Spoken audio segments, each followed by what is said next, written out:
Bonjour à toutes et à tous. L'équipe de Radio Disney Club revient aujourd'hui pour une nouvelle émission d'actualité. Après avoir parlé il y a 2 semaines de l'ouverture d'Avengers Campus, on y a dédié une émission complète quand même, c'était l'événement de l'été. On va revenir justement sur l'actualité de tout l'été aujourd'hui. Donc nous revoilà. Donc, pour ceux qui ne me connaissent pas, je suis Magali, je suis la responsable éditoriale de Radio Disney Club et je suis aussi accompagnée de toute une équipe de filles aujourd'hui. C'est la première fois qu'on est 100% féminine. Nous avons donc Alice. Bonjour. Je suis correctrice pour Radio Disney Club. Et après, nous avons Marion. Salut, moi je suis community manager sur Facebook et je gère le compte Insta. Salut, moi je suis community manager sur Facebook.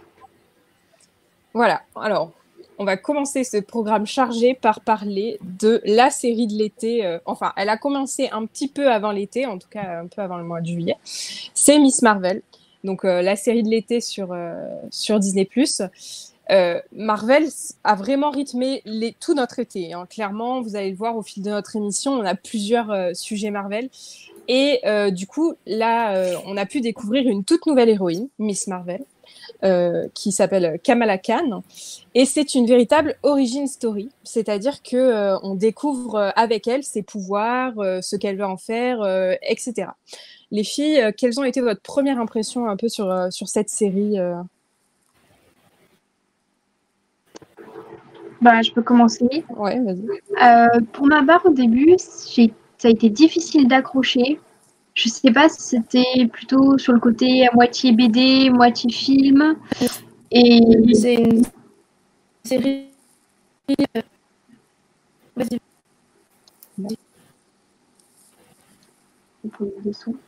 Nous avons un petit problème de son. On entend ? Oui. Mais c'est Alice qu'on n'entend pas en fait. Ah. Vas-y, continue, Steph. Mais du coup, par la suite, en fait, j'ai trouvé que le déroulé, pour certains, ça a été trop rapide. L'action, etc. Mais j'ai trouvé que c'était au fur et à mesure des épisodes que j'ai vraiment accroché. Et ça m'avait fait un peu le même effet avec WandaVision, où j'ai trouvé que les 2-3 premiers épisodes, c'était compliqué à accrocher pour après avoir une fin de série au top. Marion ? Alors, moi, j'ai pas fini la série encore, il me reste 2 épisodes. Moi, je dois avouer que j'ai vraiment du mal à rentrer dedans. Ça me fait un peu l'effet d'une série pour ados, en fait. J'ai un peu l'impression, avec leurs histoires de lycée, etc., de me retrouver dans un high school musical de Marvel, quoi. Donc, j'ai du mal. Je vais quand même regarder jusqu'au bout, parce que j'aime pas arrêter une série avant la fin. Mais ouais, j'ai vraiment du mal à rentrer dedans, moi. Alors moi, du coup, ça m'a pas fait cet effet-là. Pourtant, j'ai du mal avec les séries qui font ado. Mais en fait, je me suis tellement retrouvée dans le personnage de Kamala Khan en mode fan absolu que je crois que j'ai été touchée parce que, bon, je suis plus âgée qu'elle, bien évidemment. Mais en fait, ça m'a vraiment touchée et j'ai trouvé que c'était... c'est un peu dédié aux fans Marvel qui sont à fond tout le temps, quoi, cette série. C'est vrai que même en tant que fan Disney, on peut se retrouver effectivement dans le personnage. Mais c'est vrai que ouais, c'est du coup, ouais, pour le coup, ça s'adresse pour moi plus aux ados, quoi. Bon, du coup, parlons justement un petit peu de Kamala Khan. On est face à une adolescente qui est la vraie fan Marvel. Ça, quand même, le premier épisode de la série commence sur une convention spéciale Avengers. C'est d'autant plus rigolo qu'on est dans le monde des Avengers et on se retrouve avec une convention pour eux. Donc voilà, c'est vraiment... il y a énormément de détails en fait tout au long de la série qui rappellent d'autres comics. Et justement, on parlait du côté cartoon, ce côté cartoon qui rappelle les comics en fait, toutes les origines. Moi, je trouve que c'est la grosse différence avec les autres séries Marvel qu'on a pu voir jusqu'à présent, quoi. Mais je suis d'accord avec Marion, pour moi, l'effet cartoon rend le truc un peu plus enfantin. Après, l'histoire du lycée, tout ça, ça m'a pas forcément dérangé. Mais c'est vrai que le début, avec l'histoire des cartoons, etc., ça rend le truc un peu plus enfantin que les autres séries Marvel qui sont sorties précédemment. Bon, Miss Marvel aussi, c'est la découverte d'une culture qu'on n'a pas tellement l'habitude de voir dans les films, la culture pakistanaise musulmane. Moi, j'ai adoré l'approche de cette série parce qu'on voit beaucoup de positifs que du négatif. Il y a elle fait des critiques de sa propre culture et en même temps on aborde des faits, tout ça qu'on n'a pas l'habitude de voir et je trouve que bon, d'un côté ça diversifie les personnages de Marvel parce que c'est ce qui est beaucoup reproché à Marvel, c'est de pas avoir assez de diversité, mais en plus je trouve que pour nous ça nous permet de découvrir autre chose en plus, de pas être dans notre culture tout le temps bloqué et voir un mariage classique. Non, là, on est vraiment à fond dans le côté pakistanais. Et j'ai trouvé que c'était une nouvelle approche dans les séries Marvel qui était vraiment pas mal à découvrir. Et je trouve que c'est bien en plus. C'est pas faire de la diversité pour faire de la diversité, quoi. On est vraiment... Il y a vraiment effectivement cette dimension culturelle qu'amène un peu d'ouverture d'esprit, c'est pas plus mal. Hein. On en a besoin. Oui, surtout dans tout ce qu'on voit actuellement, partout à la télévision, dans la vie de notre société. C'est vraiment une série, je pense, qui arrive au bon moment, quoi. Quelqu'un d'autre a à dire quelque chose de ce côté-là? Sur l'épisode, parce qu'il y a quand même les épisodes qui se passent carrément sur place au Pakistan, donc en plus on voyage, encore une fois. À la manière de Moon Knight, en plus, on commence à vraiment voyager là avec Marvel. On va bientôt faire le tour du monde. On aura vu la Chine, l'Égypte. Ouais, c'est ça. Si on peut voyager, c'est pas plus mal. C'est vrai qu'on en avait marre de voir les États-Unis, quoi. Ah, ça y est, nous avons récupéré Alice. Alors, vas-y, dis-nous un petit peu toi ce que t'en as pensé. Moi, comme vous, j'ai eu pas mal de mal à rentrer dedans. Je pense que effectivement, ça s'adresse plus aux ados au début, mais il faut réussir à aller au-delà. Et pour le coup, après, ça reste plus adulte. Et puis, de toute façon, on a besoin de cette série pour la suite. Donc, il va falloir la regarder jusqu'au bout. Bon, du coup, Stéphanie a un peu abordé le sujet, mais tout en disant qu'elle, ça l'avait pas tant dérangé que ça. Mais quand même, ce qui ressort beaucoup sur les réseaux sociaux et un peu partout, c'est que la série est beaucoup trop courte. Et en fait, c'est pas la première fois qu'on en parle. Moon Knight, déjà, a été très accéléré. Moi, je me pose un peu des questions. Pourquoi Marvel condense ces séries comme ça? Parce que du coup, les mises en place sont rapides. Et après, ça s'enchaîne. Et du coup, on profite pas trop des personnages. Moi, je le ressens comme ça, quand même. C'est vrai. C'est factuel. Ça va vite. Le problème, entre guillemets, c'est qu'ils nous donnent tellement de contenu. S'ils font pas ça, t'imagines si les séries étaient 2 fois plus longues, à la fréquence à laquelle ils nous sortent des séries et des films, on n'aurait juste pas le temps. En fait, on aurait des séries tout le temps, puisque là, clairement, Miss Marvel, le dernier épisode, il est sorti il y a 1 mois, à peu près. Et là, oui. on a eu il y a 2 jours She-Hulk. Donc, en fait, ça s'enchaîne à toute allure, ça, c'est vrai. En plus, clairement, là, la plateforme Disney+, avec les séries Star Wars qui commencent aussi à s'accélérer. Elles sont plus lentes à venir, mais il y a quand même beaucoup de projets en cours. On commence à avoir un bon rythme dans ce style de série, quoi. Plus les films qui s'intercalent au milieu. C'est ça, et t'as besoin d'avoir tout vu pour pouvoir voir la suite. Comme ça, quand même, c'est assez interdépendant. Ouais, beaucoup même. Hein. On en ça dépend lesquels. Après, mais ils apportent tous des réponses un peu d'un côté, de l'autre. Ils apportent tous quelque chose quand même au fur et à mesure. On comprend pas tout justement sur ce qui arrive, mais il faut tout voir quoi pour tout comprendre. Oui. Voilà. À moins que vous ayez autre chose à dire, je pense qu'on a fait un peu le tour là de Miss Marvel.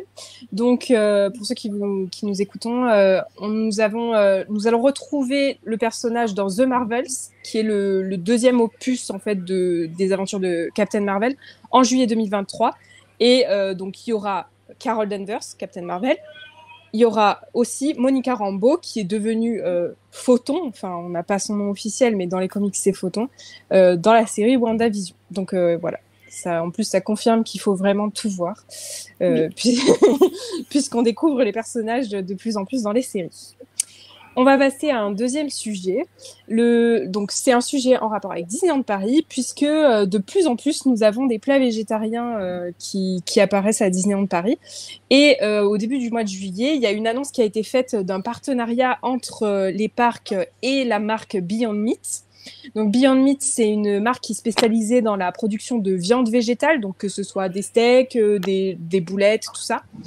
Et c'est vrai que jusqu'à présent, à Disneyland Paris, en fait, on avait des plats sans viande, mais on n'avait pas de remplacement à cette viande. Donc en fait, il va enfin y avoir, par exemple, des burgers végétariens. Est-ce que vous allez y goûter, vous qu'est-ce que vous pensez de tout ça? Alors, moi, pour avoir goûté un burger veggie sans le faire exprès dans une grande chaîne de fast-food, je pense pouvoir tenter l'expérience à Disney parce que ça m'a bien plu finalement. Donc, je voudrais bien comparer avec ce que Disney sont capables de faire en fait. Moi, j'ai déjà aussi goûté des steaks végétaux et c'est vrai que, en fait, surprenamment, c'est assez goûteux. Et du coup, c'est vraiment une alternative. On n'est pas, donc, je pense que par curiosité, je goûterai aussi pour savoir ce que ça peut donner. Je trouve en tout cas que c'est une bonne idée de Disneyland Paris d'avoir lancé ça parce qu'il y a quand même de plus en plus de personnes qui se retrouvent dans ces régimes-là. Et c'est important que tout le monde puisse manger de façon normale parce qu'en fait, pendant des années à Disneyland Paris, on a eu des plats végétariens. C'était la salade verte avec rien d'autre à côté. Non, mais c'est vrai, il y a quelques années, on était là et on voit de plus en plus les changements, quoi. On avait du retard. Très honnêtement, par rapport au parc américain, par exemple, on avait vraiment du retard. Mais même et maintenant, là, on est en train de le combler.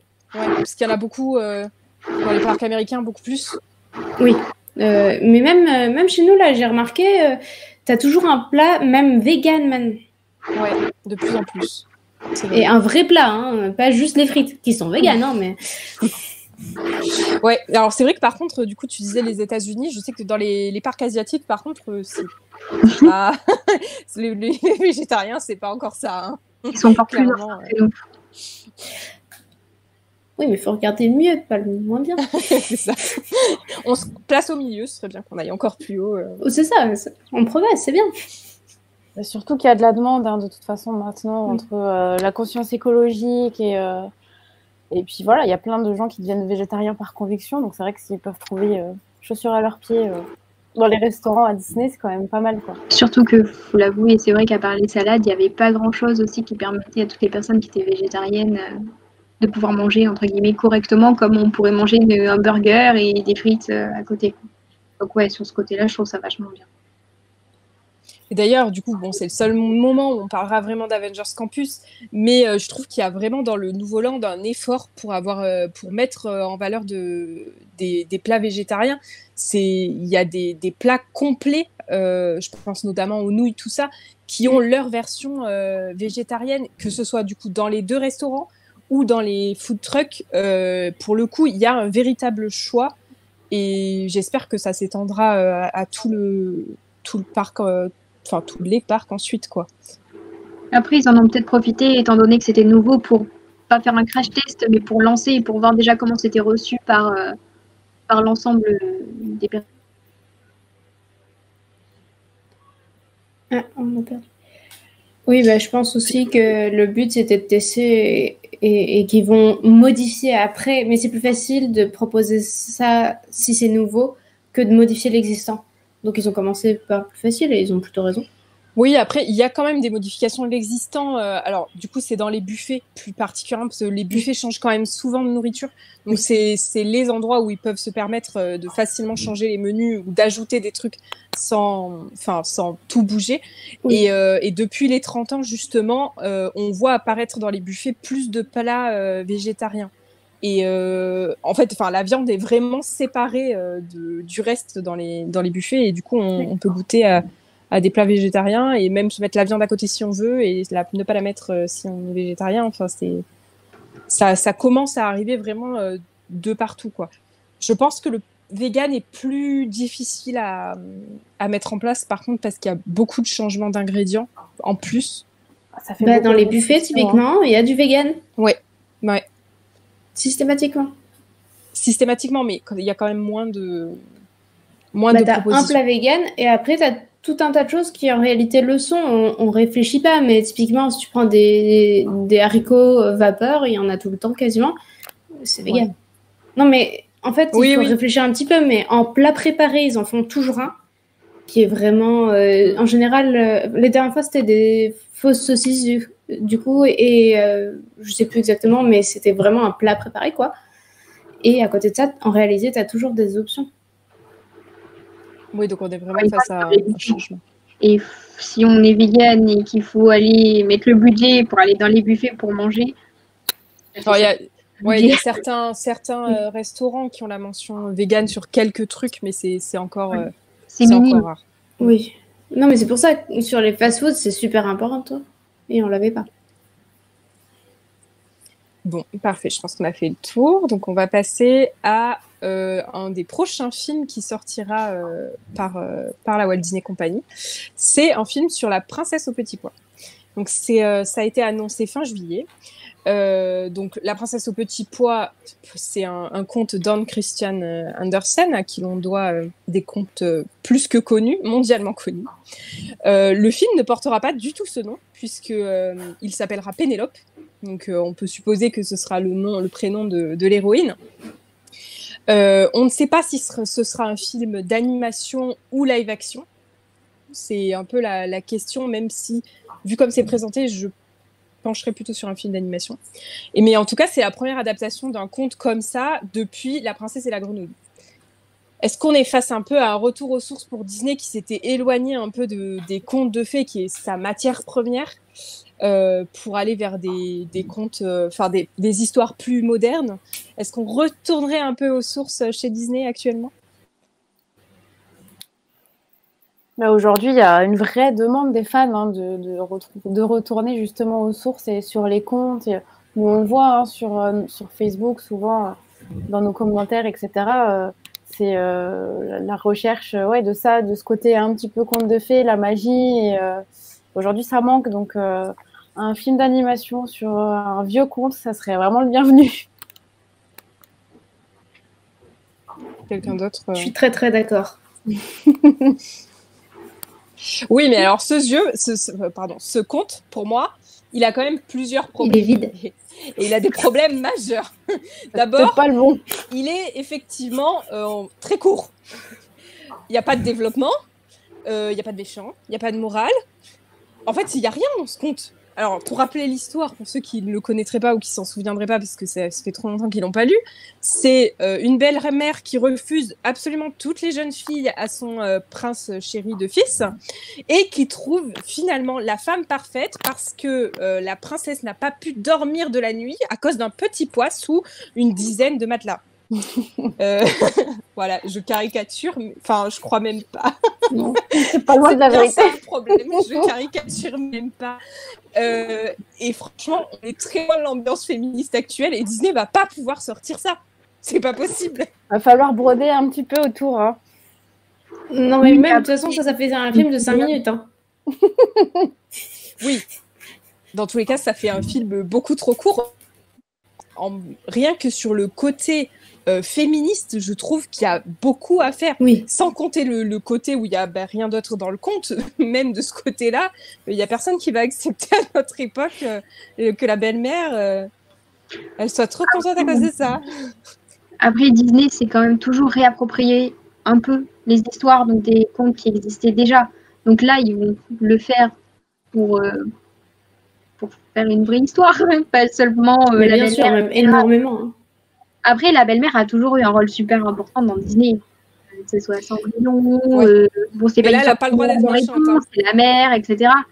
Mais bon, en soi, je suis pas sûre que même s'il y a l'idée féministe d'aujourd'hui où la belle-mère ça passera pas, etc., que ça ne sera pas bien reçu, étant donné qu'encore une fois on est dans un conte et c'est ce que les gens aiment aussi. Donc je suis pas sûre sur ce côté-là que ça déplaira aux gens. Moi, ce que j'attends beaucoup, en tout cas, c'est que la belle-mère ne doit pas être méchante, justement. Enfin, alors, elle peut le paraître au début, puisqu'elle refoule un peu toutes les prétendantes. Mais justement, c'est le principal allié de cette jeune fille qui, d'un coup, correspond à tous les critères. Ce serait peut-être un peu original qu'on ait une belle-mère gentille, quand même, un petit peu.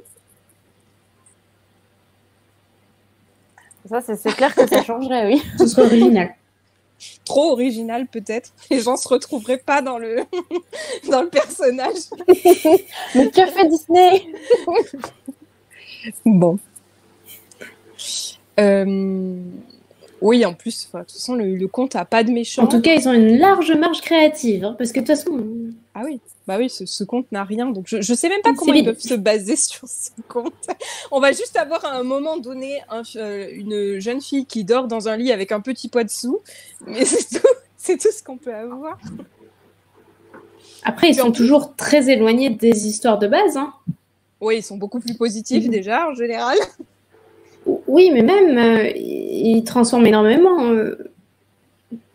Si on prend par exemple le bossu de Notre-Dame, t'enlèves la moitié des persos, l'autre moitié, ils n'ont plus rien à voir avec l'origine. C'est ça. Là, c'est 2 salles, 2 ambiances. Notre-Dame de Paris, l'inspiration est vraiment très, très éloignée. Oui, mais du coup, ils peuvent faire pareil. Et le livre n'est pas à mettre. Parce que là, ils avaient de la matière, mais... C'est ça. Mais ouais, par contre, ce sera une comédie musicale et ça, moi, je dis toujours oui.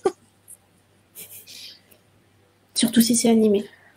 Moi, j'ai toujours des réserves sur les comédies musicales. Mais après, tous les dessins animés en sont quasiment.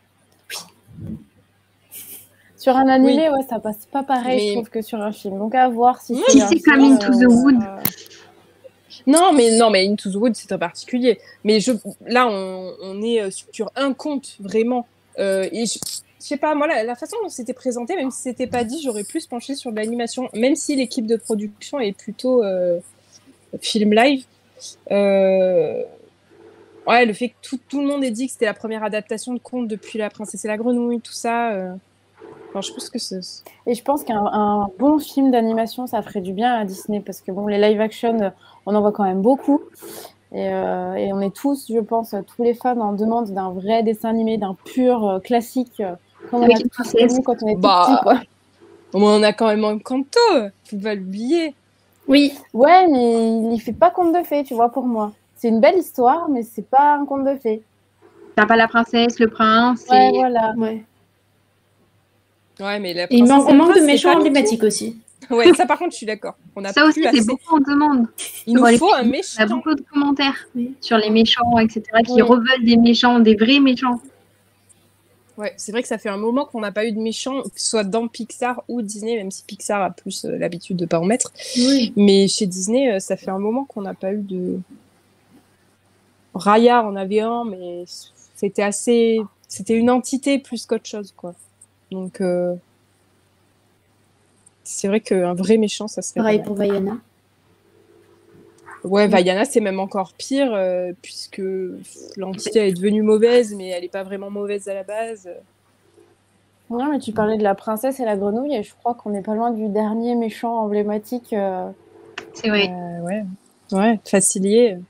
Parce que même dans Frozen, en fait, il n'y a pas vraiment de méchant, quoi. Même dans le premier.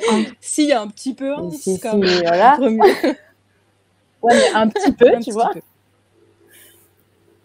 Hans, c'est juste la réalité. Donc revenons aux bases. Je pense. Il n'est pas emblématique des méchants. Non, on a juste envie de le claquer, c'est tout. Alors que les méchants, on les aime. Oui, on adore les détester. C'est ça. Bon, donc on attend beaucoup de ce film quand même, quoi qu'il soit. Alors, on va continuer avec les films en parlant de celui qui est sorti cet été. Donc, on retourne un petit peu chez Marvel avec Thor Love and Thunder, qui est le 4e opus des aventures de Thor. Donc, c'est le seul héros à avoir 4 films à lui quand même pour le moment. Et je crains que ce soit le seul à avoir un moment. Donc, seulement 2 d'entre nous l'ont vu. Donc, on va vous faire un petit format spécial en mode presque interview. Marion, Alice, est-ce que vous pouvez commencer par nous dire en quelques mots et sans spoiler votre avis global sur le film? Vas-y Alice, je te laisse commencer.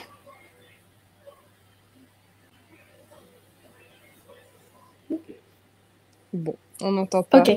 Alors, moi déjà, je l'ai vu en avant-première 2 semaines avant tout le monde, donc déjà, j'ai eu du mal à avoir le temps d'en parler. Donc, mon avis général, c'est que ça m'a pas énormément plu. J'ai eu à la fois très peur, parce que quand même, Gore, il est très réussi. Et à la fois, on a le côté humour très lourd que j'ai vraiment du mal. Bon, comme vous pouvez le voir, on a un petit décalage de beaucoup de secondes sur les paroles d'Alice. Donc, désolée pour le petit couac quand elle a commencé à parler. Marion, maintenant, c'est à toi, du coup. Alors, moi, je suis un peu plus... J'ai aimé. Je ne vais pas dire que j'ai pas aimé, même si, effectivement, l'humour est des fois un petit peu lourd. Moi, j'avoue qu'il y a des fois, je me suis quand même bien marrée. Ce que j'ai regretté, moi, c'est des dialogues un petit peu pauvres, malheureusement. C'est pas très Thor a jamais été profond. Film. Même si... Mais il aurait pu, celui-ci, parce qu'il aborde quand même des sujets qui sont voilà, un peu difficiles. Donc... l'humour, ça aurait pu être juste là pour contrebalancer en fait ces sujets-là, mais il y en a trop, beaucoup trop. Et sinon, moi, j'ai beaucoup apprécié de retrouver les personnages qu'on adore. Enfin voilà, il n'y a pas que Thor, on retrouve un petit peu les gardiens, Korg qui est là, qui est drôle sans le faire exprès. Enfin voilà, toute cette dimension-là, moi, j'ai adoré. Et du coup, tu parlais des thèmes abordés. Quels sont les principaux thèmes abordés dans le film parce qu'au final, les bandes annonces ne nous en disent pas beaucoup. Marvel s'amuse à ne rien nous dire dans les bandes annonces ces derniers temps, donc on ne sait pas trop. Du coup, sans spoiler, moi je trouve que les gros thèmes, mais vraiment centraux, c'est comme son titre l'indique, hein, c'est l'amour. Mais tu as aussi la maladie, la mort et le thème qui ouvre le film, la perte d'un enfant. Et c'est ça qui, pour moi, c'était des sujets qu'on aurait pu creuser et voilà, avoir vraiment des trucs, une petite morale un peu plus profonde que ce qu'on a, quoi. Alors, on a Marion. Je suis assez d'accord. Donc, on a dans les commentaires quelqu'un qui nous dit l'humour est hyper lourd, encore plus que le 3, où c'était bien fait encore. Alors ça, pourtant, on m'a dit que c'était moins lourd. Et donc, tous les moments sérieux sont cassés par une blague ou même des actions importantes et graves sont de suite contrebalancées par de l'humour et c'est pas ouf. Donc, a priori, tout le monde, ça a l'air d'accord avec vous. Moi, justement, c'était ma principe. En fait, je pense qu'ils ont voulu, justement, comme ils traitent des sujets lourds, ils ont voulu essayer d'alléger un peu le truc et des fois, ils passent de l'autre côté, quoi. C'est trop. Après, moi, je vous avoue que c'était ma principale crainte. C'est pour ça que, même fan Marvel, je ne suis pas allée au cinéma le voir. Parce que je savais bien qu'après Ragnarok, malheureusement, Taika Waititi, c'était un petit peu ma peur, cet humour. Donc, vous me rassurez pas trop. Il y a vraiment des séquences où ça va. Par exemple, la fin, elle est trop bien. Je ne dirai rien d'autre. Le début, j'ai bien aimé. Oui. Ouais, le tout début et la toute fin. Il est avec les gardiens de la galaxie, j'ai trouvé ça vraiment fun. Ouais, si on s'en était arrêté là, ça aurait été bien. Bon, quand même, alors, à part l'humour, on a un super méga méchant, d'après ce que j'ai compris quand même. Ouais. Moi, Christian Bale, c'est un acteur que j'apprécie assez... je trouve qu'il joue super bien. Est-ce que là, il joue encore mieux que d'habitude ? Tu peux pas mieux jouer que ce qu'il fait. Genre, non, mais il est vraiment excellentissime. Mais tout le casting est excellentissime. Mais là, du coup, les enfants, ils peuvent pas venir le voir s'il est si terrifiant que ça, non ? Franchement, moi, je déconseille fortement, et que ce soit pour les sujets abordés ou pour justement ce méchant-là, il a un côté très très sombre. On voit sa déchéance pendant tout le film. Et non, moi, je le déconseille vraiment aux enfants. Il faut la trouille. Et du coup, à partir de quel âge ? Les ados qui pourraient... Ouais, les ados, oui. Ouais, les ados, ils sauront apprécier le côté un petit peu dark. Et puis après, les adultes, on peut avoir après une autre lecture. Oui, mais moi, j'étais toute seule. Sur tous les sujets qui sont abordés. J'ai vraiment peur.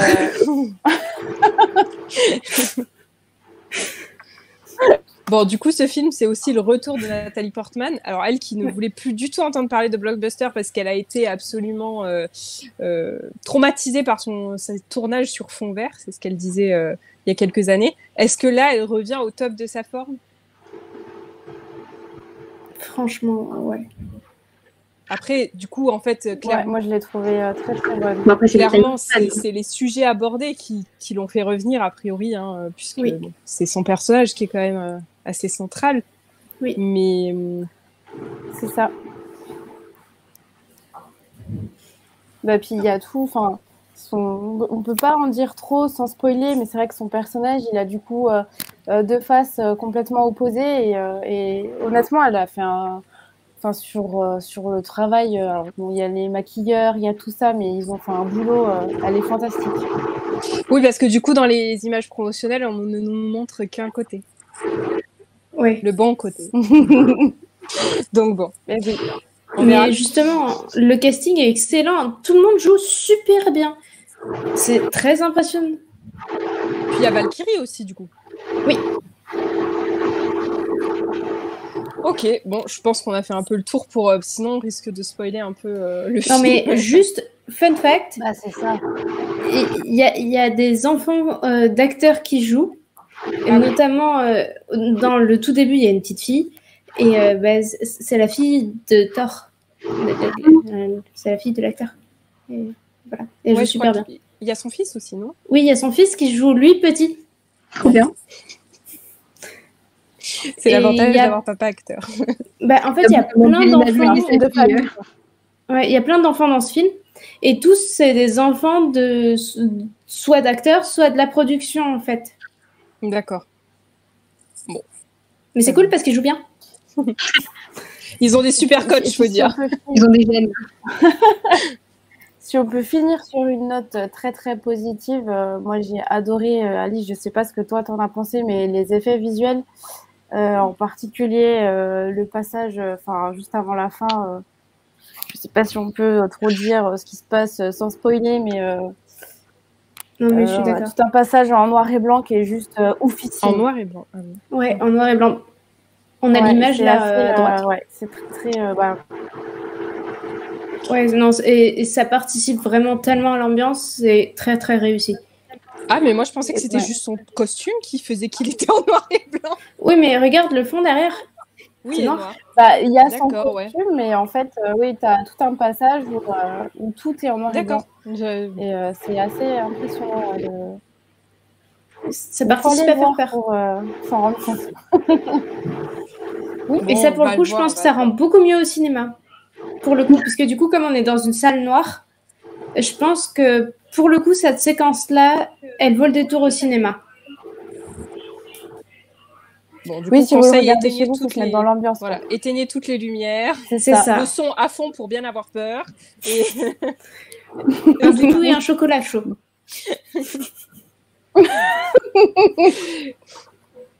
Bon, ok.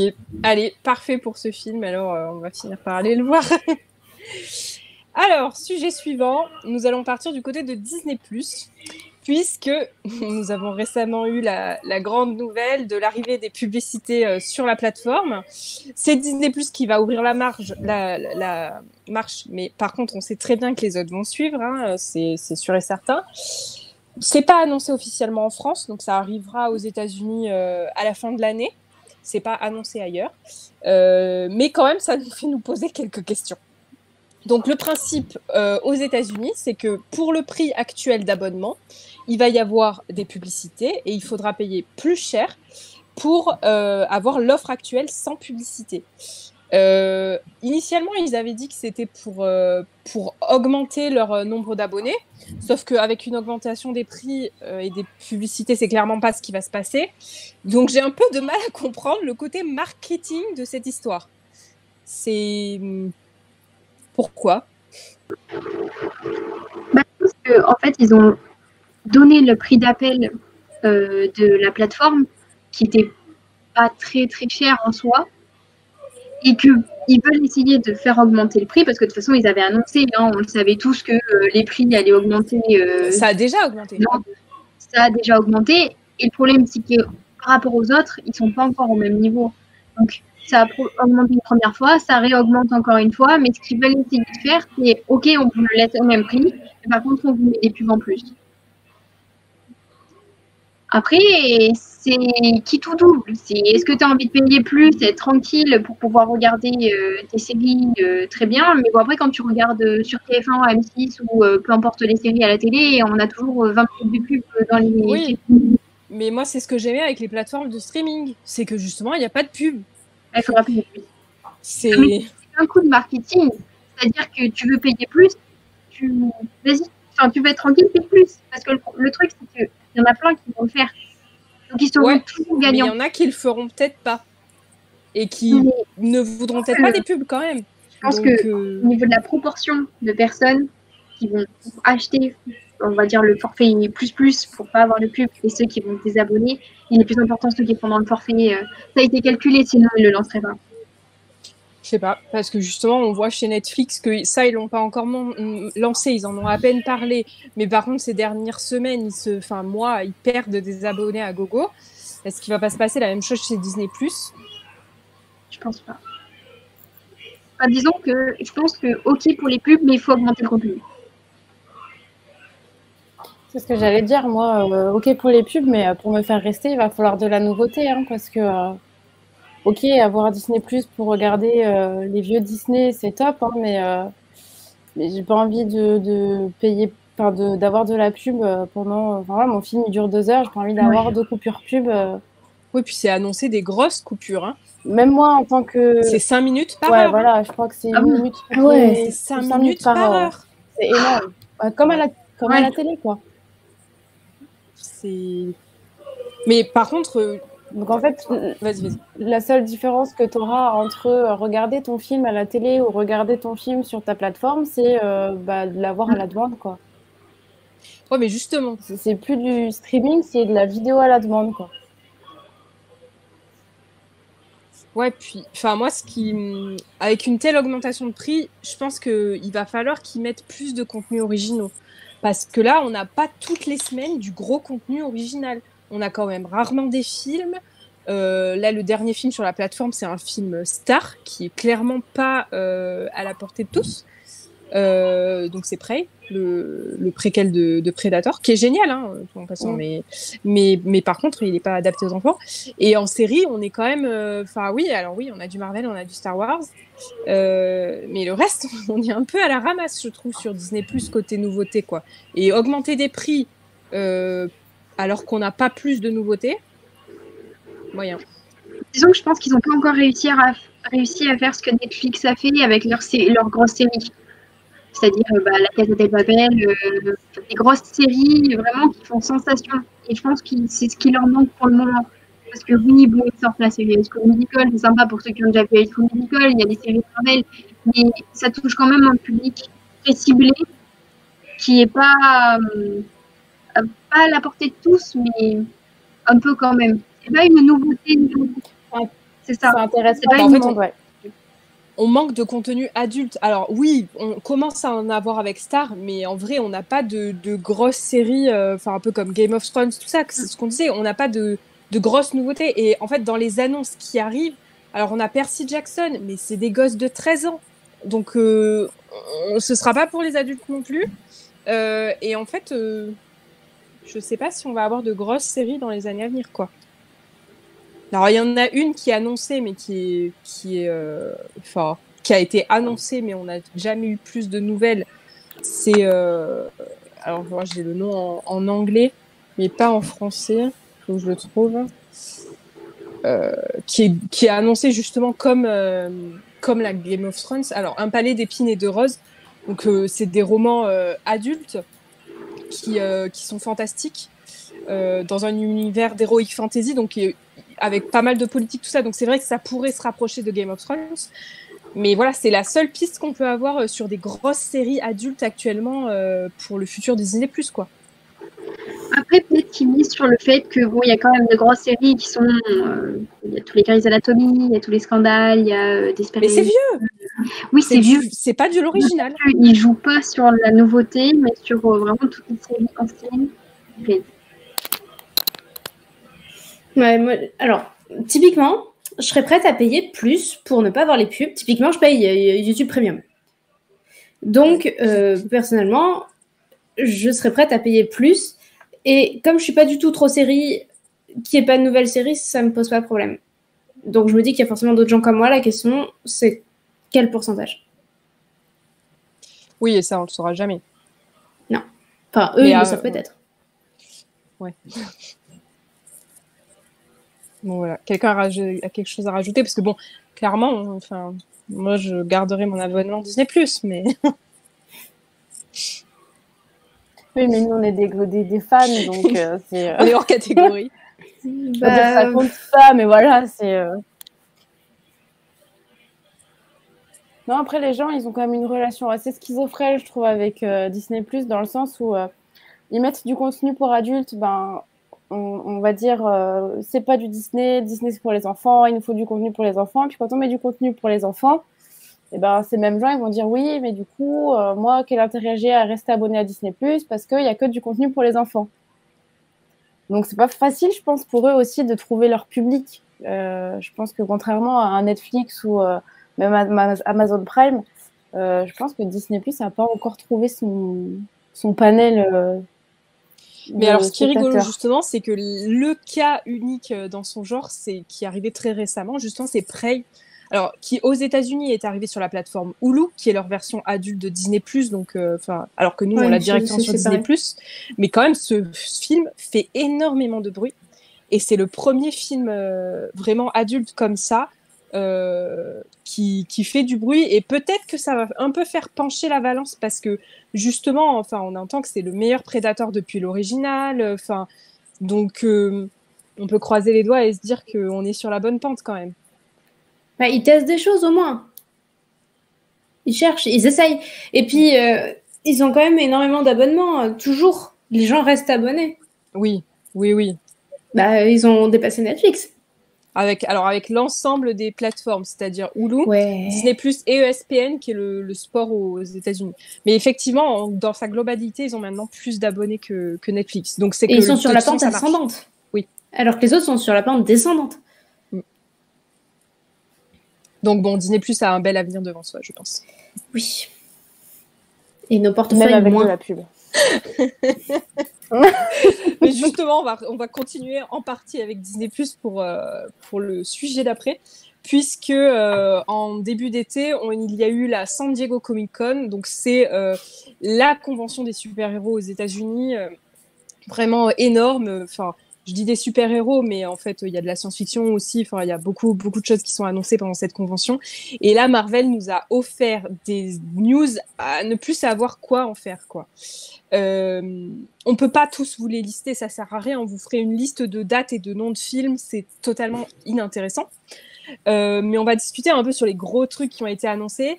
La première chose, c'est d'abord le nom de cette nouvelle partie de Marvel Cinematic Universe. On est donc rentré dans la saga du multiverse, après la saga de l'infinité.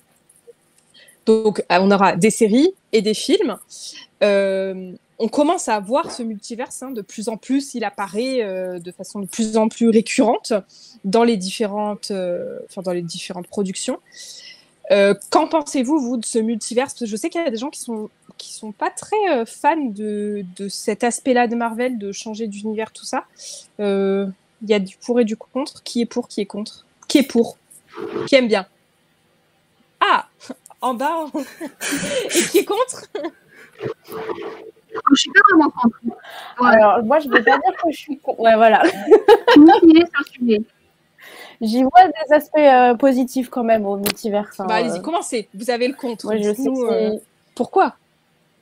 Moi, c'est une conception, tu vois, que j'ai du mal à mettre dans mon cerveau. Mais pour moi, qui dit multiverse dit potentiellement le retour de Loki. Et comme je suis une grosse fan, bah, je vais quand même aller voir les films, quoi. Alors moi, je suis pour parce que ça donne de la nouveauté et ça donne des nouveautés aussi sur les aspects des personnages. Parce que bah, forcément, ils existent dans différents univers. Mais je suis contre aussi parce que ça devient beaucoup trop complexe. Puis, il faut vraiment suivre tous les détails, etc. Typiquement, le dernier Doctor Strange, on s'accroche un peu quand même. Et puis, on retrouve les mêmes personnages, mais si on a l'habitude du Captain America, bah, c'est pas le même. C'est vrai que C'est Moi, bien j'ai parce pas trouvé que qu'il était si la complexe que ça. nouveauté, mais je pense que, je sais pas, moi j'aime bien l'univers normal, global. Je suis moins. Bah, il va falloir attendre 5 ans avant de revenir à un univers normal. Je vais quand même au ciné, mais bon. Revenir peut-être à un univers normal. Ça dépend si ça suit les comics ou pas. Peut-être, on sait pas. Après, j'ai un peu l'impression que la mode n'est pas que chez Disney, le multiverse. Parce que je sais qu'il y a plusieurs films aussi qui vont sortir justement avec les multivers. Oui, mais justement, parce que ils ont bien vu que ça marchait chez Marvel, donc Ouais. allez, on fonce. Hein. C'est normal. Et après, en plus, c'est des théories de science-fiction c'est même pas que de science-fiction, c'est des théories de l'univers. Donc forcément, la science-fiction y emprunte à un moment donné. Moi, le multiverse, j'adore les détails, tout ça, donc il me perd pas tant que ça. Bien au contraire, j'adore voir toutes les facettes des personnages, imaginer autre chose, parce que de toute façon, j'imagine toujours plein de choses pour les personnages. Alors en voir d'autres, ça me dérange pas. Moi, je trouve que ça donne une autre dimension, que c'est vachement intéressant. J'aime vraiment beaucoup ce qu'ils ont fait dans les différents aspects, que ce soit le fait que y a certaines personnes qui existent, enfin, la plupart des gens existent dans plusieurs univers, mais dans tous les univers, tu peux avoir été tué avant, voilà. Et ce que j'adore, c'est que, des fois, ça veut dire que si tu commences dans un univers que tu ne connaissais pas avant, t'as pas besoin d'avoir vu tout le reste. Tu peux avoir de nouvelles trames, un nouveau départ. Parce que actuellement, si tu veux rentrer dans le MCU, t'en as pour quelques heures quand même. Hein. Ouais. Non, mais c'est vrai. Et ça permet de rendre canon des choses qui n'étaient pas du tout. De récupérer ce qui existait. Et je trouve ça mieux de le récupérer en disant, voilà, c'était d'autres univers du multivers, plutôt que de juste de dire, ça n'existe pas, on jette. Comme a fait Star Wars à un moment donné. Quand Disney a pris les rênes de Star Wars, c'est ce qui s'est passé. Ils ont pris l'ensemble des Legends, ils ont dit poubelle. Poubelle. Mais je trouve ça trop triste. Ils y reviennent petit à petit. Bon, oui, je sais, mais justement, ils ressortent des trucs de la poubelle. Ils auraient juste pu dire que c'était un autre univers du multivers, et pouf. Bon. Mais du coup, on sait aussi qui va être le grand méchant de cette phase. Et du coup, après Thanos, nous allons être face à Kang, donc qui est le méchant de la première saison de Loki. C'est le seul endroit pour l'instant où on l'a vu. A priori, c'est le méchant du prochain Ant-Man et la Guêpe. Donc, on le verra là, de sûr. C'est sûr. Enfin, je dis a priori, mais c'est sûr, l'acteur est dedans. Et après, par contre, il a carrément un fil à son nom. Donc, c'est sûr, c'est lui qui met le bazar en essayant de tout contrôler, hein, clairement. Donc voilà, mais un personnage qui est assez énigmatique puisqu'on l'a vu sous couvert un peu d'humour, on sait pas trop, on comprend pas trop qui c'est quand même ce gars-là, quoi. Donc voilà pour le côté multiverse. Donc on va avoir 3 phases comme les précédentes. Hein. La grosse différence, c'est par contre toutes les séries qui ont été annoncées. Et en fait, entre chaque film, il y a une série. Un film, une série, un film, une série. Enfin, on va alterner comme ça pendant toutes les années à venir. Voilà, on en parlait tout à l'heure. Est-ce que ça fait trop de choses à suivre pour comprendre l'univers Marvel? Est-ce qu'on arrive à un trop plein de super-héros chez Marvel? Est-ce qu'ils devraient diminuer leur rythme ou tout le monde ira toujours au cinéma? Disons que du coup, maintenant, les gens devront aller au cinéma et avoir Disney+. Oui, mais ça, c'est pas un problème. Ça dépend pour qui. Pour nous, non. Mais il y en a pour d'autres qui diront ça devient un peu chiant, quoi. Alors, pour moi, il y a déjà un problème. C'est qu'en France, si pour une raison X, Y ou Z, tu peux pas aller au cinéma, comme tu dois attendre super longtemps avec la chronologie des médias, tu te fais avoir. Il faut un VPN. Je suis d'accord, j'en ai un. Mais normalement, si tu prends la norme, t'as un problème. Oui, donc pour ceux qui ne le sauraient pas, prenez un VPN et vous pourrez voir tous les films qui sont accessibles aux États-Unis. Et ils arrivent à peu près 6 semaines après leur sortie au cinéma. Ouais, c'est de l'ultra rapide. Récemment, ils nous l'ont montré. En fait, dès qu'ils s'arrêtent au cinéma là-bas, dès qu'ils le retirent, pouf, sur la plateforme. C'est 6 semaines. J'ai regardé. Trop bien. On est vraiment à la traîne en France. Ça change toujours pas. Hein. Il y a agent Cristaline qui dit merci NordVPN. Ouais, bah ouais. Tout le monde. Mais oui, on est à la traîne et en plus c'était censé changer et ça n'a pas changé. Et c'est ce qu'on disait il y a quelques semaines sur le sujet d'Avalonia. C'est que du coup, bah, on a un film qui va pas arriver au cinéma en France parce que Disney veut pas qu'on ait tant de retard que ça parce que voilà, je pense qu'il a un peu peur sur le box-office de ce film-là en France. Et du coup, bah, ce sera non. Ouais, mais je les comprends. À leur place, je ferais pareil. Hein. Sur la plateforme. Oui, Il il va va être directement sur sur la Disney+. Mais du coup, on va avoir des films qui sortiront plus au cinéma en plus de ça. Oui. Donc, Oui, mais c'est- après, ils jouent hyper, entre guillemets, parce que en soi, en France, au cinéma, donc oui, il y a plein de films qui font marcher les cinémas. Je reviens pas là-dessus, mais bon, il y a quand même une grosse majorité qui est du Marvel et puis du Disney en général, puisqu'avec tout ce qu'ils ont racheté, pas les trois quarts, mais à peu près quoi. Bah, les crois plus qu'on gros box-office, c'est Disney. je crois qu'on est à quasiment la moitié des bénéfices des cinémas qui C'est ça. sont Donc, grâce à un moment à donné, la Walt Disney Company. il va peut-être se passer quelque chose. Si Disney décide totalement d'arrêter de mettre les films au cinéma, ça va faire mal. Hein.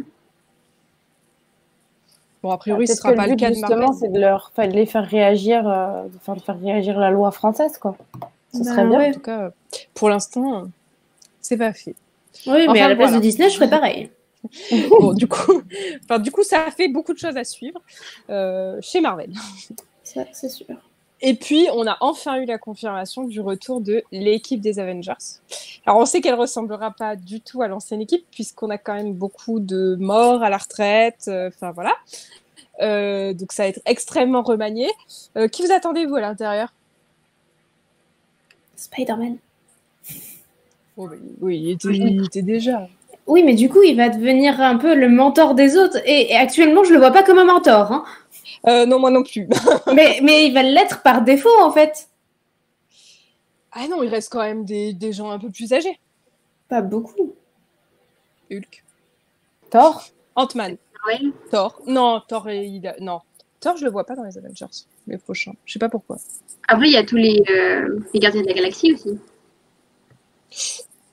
Vaste question, les Gardiens de la Galaxie. Ils nous ont dit a priori, il y a la moitié du casting qui. Moi, j'avoue Donc, que si je retrouve pas les anciens, alors si on exclut ceux qui sont morts et tout machin, je vais avoir du mal avec les nouveaux Avengers s'il n'y a pas les bases. Bah, je pense qu'au début, on aura du mal à s'adapter. Mais après, s'ils arrivent à faire vraiment un truc bien, qui fait qu'ils n'essayent pas de faire une copie des premiers Avengers, mais qu'ils arrivent à en faire un truc totalement différent. Ils peuvent pas en faire. Je pense que justement, copie, ils essayent. ouais. Ouais. Il faut pas qu'ils essayent. Bah, surtout que là, c'est très jeune, en fait. Enfin, pas tous, mais on est La quand même plupart. face à des beaucoup plus jeunes. Enfin, les exceptions, c'est les éternels, mais ils resteront les éternels. On les verra pas. Enfin, ils vont pas devenir des Avengers, les éternels. Non. Ils restent de leur côté, les éternels. Mais sinon, c'est vrai qu'on n'en a pas énormément des plus âgés. Moon Knight, on sait pas où il va se positionner. Enfin, on a quand même de Il grosses nous reste questions. Hawkeye.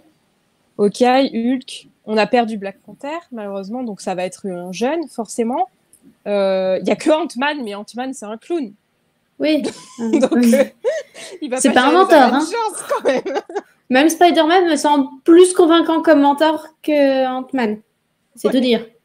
Il y a Agent Cristaline qui nous dit on va peut-être retrouver Iron Man avec le multiverse. Oui, pourquoi pas.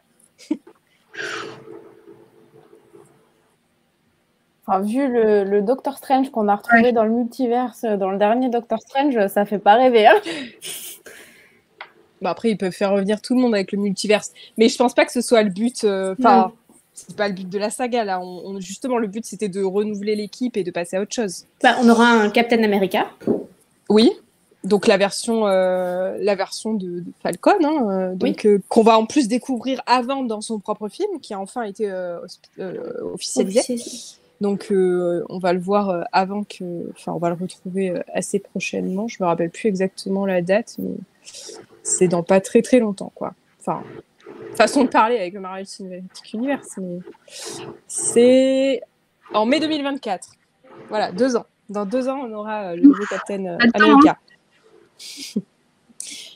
Bon. Une Captain Marvel, Ah oui. peut-être. Ah oui. Ouais, elle, En chef de meute. J'avoue, j'y avais pas pensé, mais ouais. Elle pense pourrait. pas. Je pense pas parce que elle fait toujours des trucs à droite à gauche. Elle n'a jamais cherché à s'investir sur Terre. Du coup, ça me semblerait bizarre qu'elle change d'avis subitement. Bah, c'est Kang, on ne sait pas ce qu'il va faire. Bon, du coup, on va finir le sujet avec une question qui est plus personnelle, mais parmi les nombreux projets annoncés, c'est lequel qui vous fait le plus envie? Qui commence? Alice? Moi, le retour d'Ant-Man, parce que ça fait longtemps qu'on l'a pas vu, et que vraiment, ces 2 premiers films, j'ai adoré. Et en série, c'est Loki saison 2. Marion? Bah, série pareil, Loki saison 2, je l'attends de pied ferme. Et après, sur les projets, même si j'ai un peu peur, je suis quand même curieuse de voir ce qu'ils vont faire avec les Avengers. Steph? Moi, en premier, je dirais le Wakanda Forever. Et j'en attends pas Ah mal. oui, mais du coup, ouais, il arrive bientôt celui-là. Ah oui. Tu vas pas attendre. Non, j'attends pas beaucoup parce qu'il arrive bientôt, mais j'avais adoré le premier. J'avais trouvé qu'il était totalement décroché en fait de l'univers Marvel. Enfin, c'était totalement différent. Enfin, j'avais adoré. Et donc, du coup, j'en attends pas mal du deuxième. Et c'est surtout lui. Et après, c'est vrai que je suis impatiente de voir qu'est-ce qu'ils vont faire avec les Avengers. Alors, moi, en série, je dirais que c'est Agatha Harkness, parce que j'ai trouvé le personnage énorme et le côté sorcière, puisque la série s'appelle Agatha Coven of Chaos. Donc, Coven, c'est vraiment les communautés de sorcières. Donc, voilà, la magie dans le MCU, ça me botte bien. Après, j'ai vraiment envie de voir ce qu'ils vont faire avec l'équipe de Thunderbolts, donc l'équipe de méchants Marvel qu'on va avoir. Donc, justement, on a Shai Pencil qui parlait de Bucky. Bucky, clairement, je pense qu'on peut le retrouver là-dedans. Il y a Yelena, il y a le Baron Zemo. Enfin, j'ai bien aimé les Suicide Squad de DC, donc je me dis ça peut être sympa quand même une équipe de la même chose chez Marvel. Donc moi, c'est celui-là que j'attends. Voilà. Donc, on va terminer avec notre rubrique l'info du mois. On va vous parler du coup de l'info. Là, c'est pas le mois, c'est tout l'été, mais de l'info qui nous tient le plus à cœur pour cette petite période. Et c'est Alice qui va commencer avec la World Princess Week. Et oui, la World Princess Week a commencé aujourd'hui et finit samedi prochain. Donc, c'est une mini-saison du parc Disneyland Paris. On a un certain nombre de choses qui ont eu lieu et qui auront lieu tout au long de la semaine.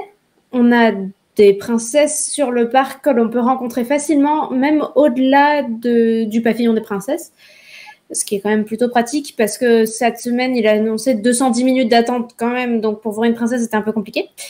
On a Aurore qui est derrière son château avec un mini-spectacle avec des danseurs. J'ai pas regardé de vidéo parce que je compte bien aller le voir en vrai, mais ça peut être très sympa.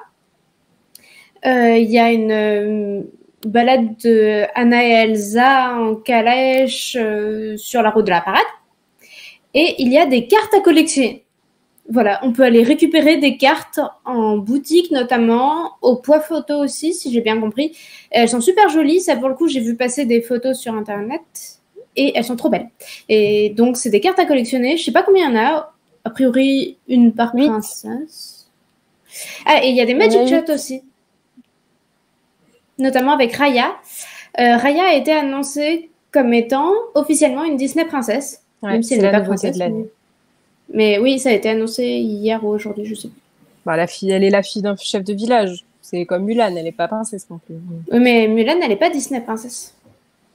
Là, ils l'ont rentré aussi. Ah, bien. Mais du coup, est-ce que Mulan est là pour qu'on la voit? Oui.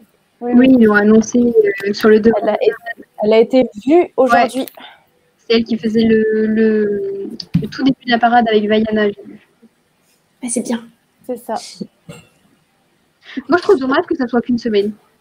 Oui. C'est pas juste. Ouais, c'est pas juste. L'année dernière, ça avait été prolongé. Ils avaient fait ça aussi. Il y avait un goûter notamment et tout un tas de choses. Ça avait été annoncé pour une semaine et ça avait duré 1 mois finalement. Ça avait bien marché. Ouais, on croise les doigts. Hein, parce que avec un peu de chance.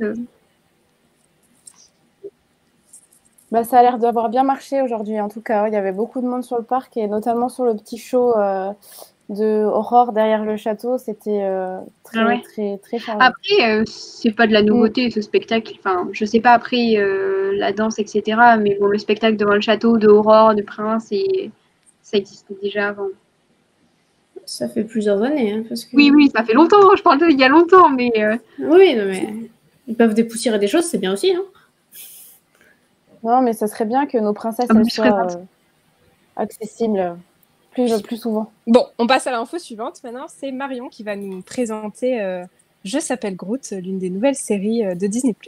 Moi, je l'ai regardé dès sa sortie parce que c'est vrai qu'on a un petit coup de cœur pour ce petit Groot là, qui est tout mignon. J'ai qu'un seul regret, c'est qu'il n'y ait pas assez d'épisodes et qu'il soit beaucoup trop court. La moitié des épisodes, c'est du générique. Donc voilà, c'est une petite déception pour ça.